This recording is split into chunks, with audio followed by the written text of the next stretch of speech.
തിരുവനന്തപുരത്തെ വെള്ളപ്പൊക്ക ദുരിത നിവാരണത്തിന് 200 കോടിയുടെ പദ്ധതിയുമായി കേന്ദ്രം. കേന്ദ്ര സംരംഭകത്വ നൈപുണ്യ വികസനം, ഇലക്ട്രോണിക്സ് ആൻഡ് ടെക്നോളജി സഹമന്ത്രിയും BJPയുടെ തിരുവനന്തപുരം ലോക്സഭാ സ്ഥാനാർത്ഥിയുമായ രാജീവ് ചന്ദ്രശേഖറാണ് സോഷ്യൽ മീഡിയ പോസ്റ്റിലൂടെ ഇക്കാര്യം അറിയിച്ചത്.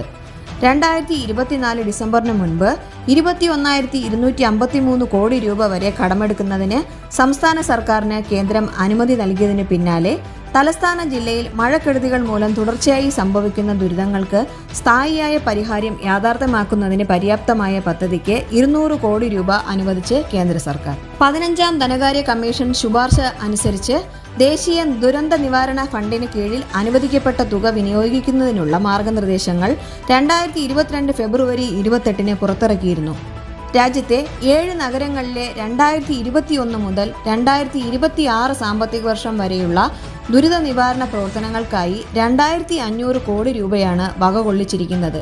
പ്രസ്തുത മാതൃകയിലാണ് മറ്റു നഗരങ്ങളിലെ വെള്ളപ്പൊക്ക നിവാരണ പദ്ധതിക്ക് കേന്ദ്രം രൂപകൽപ്പന നൽകുന്നത്. ഇതിൻ പ്രകാരം തിരുവനന്തപുരം ഉൾപ്പെടെ രാജ്യത്തെ 9 നഗരങ്ങൾക്ക് 1,800 കോടി രൂപ അനുവദിക്കപ്പെട്ടിട്ടുണ്ട്. ഓരോ നഗരവും 200 കോടി രൂപയുടെ വെള്ളപ്പൊക്ക ദുരിത നിവാരണ പദ്ധതി ആസൂത്രണം ചെയ്ത് നടപ്പാക്കണം. അതിൽ 150 കോടി രൂപ, അതായത് 75% കേന്ദ്ര സർക്കാർ നൽകും. തിരുവനന്തപുരം നഗരത്തിലെ മഴയും വെള്ളപ്പൊക്കവുമായി ബന്ധപ്പെട്ടുള്ള ദുരന്തങ്ങൾ നേരിടാനുള്ള ശേഷി വർദ്ധിപ്പിക്കാനാണ് പദ്ധതി ലക്ഷ്യമിടുന്നത്. 2024 മെയ് അവസാനത്തോടെ സംസ്ഥാനം കേന്ദ്രത്തിന് ഇത് സംബന്ധിച്ച പദ്ധതി സമർപ്പിക്കണം.